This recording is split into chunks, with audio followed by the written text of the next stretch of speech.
Well, my name's Jim Sotto, and I don't live too far away. I live over in probably about 3 miles over in Portsmouth. This has been here for a few years, and I just got the motivation to come down here and see what the situation is. I've always been interested in, first of all, how they built this on a research site. Raytheon they make missiles, guided missiles, and apparently somehow or another they got this land and they put this museum up. And my grandkids are here and they had an interest. So I figured, what the heck, it's right down the street. I'll go see what it's all about. So this is a private collection, little over 90 cars in here. You'll start behind the Countach. Those are going to be all your world cars. That's going to put you in the center of the museum. To the left is going to be your Finn cars, Mopars, 60s muscle cars, and a room full of Porsches. Up and around the Countach is going to be your largest room in here. Those are going to be your Corvettes, Stingrays, Shelbys, Cobras, and Mustangs. Just like any other museum, we just ask that you don't walk on the platforms or touch the cars. There's eclectic mid-century furniture throughout. Feel free to test it out. Might be comfortable, might not be. Videos run in about 5-minute loops. And bathrooms are all located right here. Other than that, have a great time. What was the impetus to get this started? I live in Portsmouth, and did it have something to do with Jay Leno? No, one gentleman, Gunther Berman, and his wife Maggie own all the vehicles inside here. He started off with 20 cars at one point, opened up the museum with 55, and now we've grown it to over 96. Is that right? Yep. So. Yeah. Yeah, how many years have you been open now for a couple of years? Since 2017. How did you wind up getting land on the campus of Raytheon? I'm not too sure. I don't know the story behind it, but the Patriot missile was designed, developed, and built and assembled in this building. So this is a National Historic Building. Great. Yeah, but your name is? My name is Will. Will. And he went to LaSalle, and he was an All-American. Yep. I graduated in 2010 from LaSalle. Yeah. This is almost a spacey looking chair that there was a cartoon show in the early 60s, late 50s, and it was called the Jetsons. And they started experimenting with different design in a cartoon. And then what happened is companies started picking up on the design. But this is, it got into a very space age type of look. And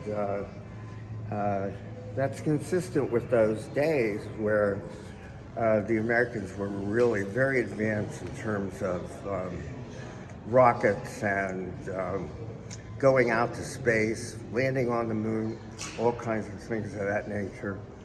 And so along with that, there was this big fad that tied to sort of a space design. And today kids find it a lot of fun to hop in there and spin around. But I look at a car like this, and now this is a Corvette. I think the thing that really strikes me is the cars that were made in the 60s. They all had a unique design to them. If you look here at the Stingray, they had this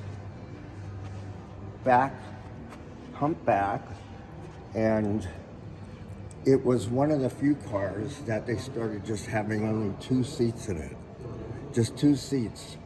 Unlike, most cars, they have front and back seats. But these were made specifically for sort of a race driver's look. Now in the late 60s, you could probably get a Corvette, I don't know, probably for $12,000 or $14,000. But nowadays, something like this would cost you easily a couple $100,000.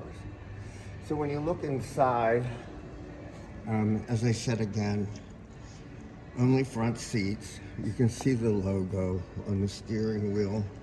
And it's interesting, the old-fashioned radio. I have a chance to drive a lot of these. I had a 59 Vet and I had a 66 Jag XKE that I had for a couple of years, and I absolutely loved it. Unfortunately, I'm not able to replace it now. It's way out of my reach.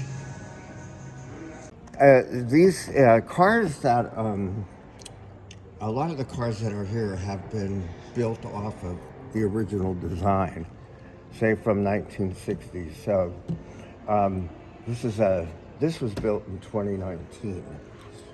Over here is a beautiful car, and this is a Stingray, and it has a split window coupe, and this is from 1963.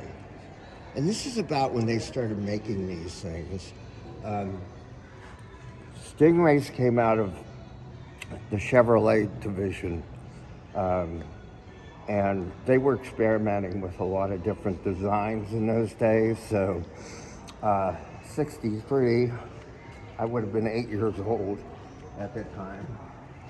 And here again now, they sort of opened the back end up, you can see. If you look hard enough, they created this boot where you can stow some equipment. But they used a lot of interesting design detail. So if you look at the steering wheel and you look at the dashboard, it's very unique. And when you think about it, 1963, and this car is absolutely gorgeous. And I don't think there's anything on the road right now that compares. The engine probably is a V8 because that was standard on all cars. And another thing that the younger people would be sort of fascinated with is the antenna that was used for the radio. And in those days, it was just AM radio. And so the antenna, which you don't see anymore on cars, would give you better reception for more distant radio stations.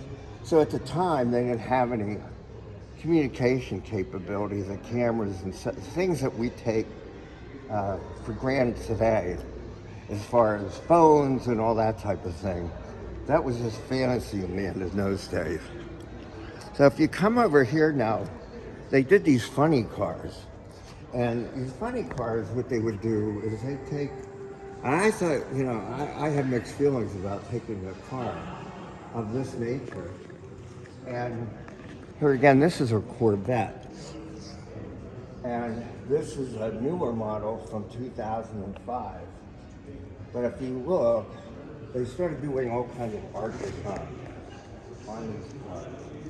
And from my perspective,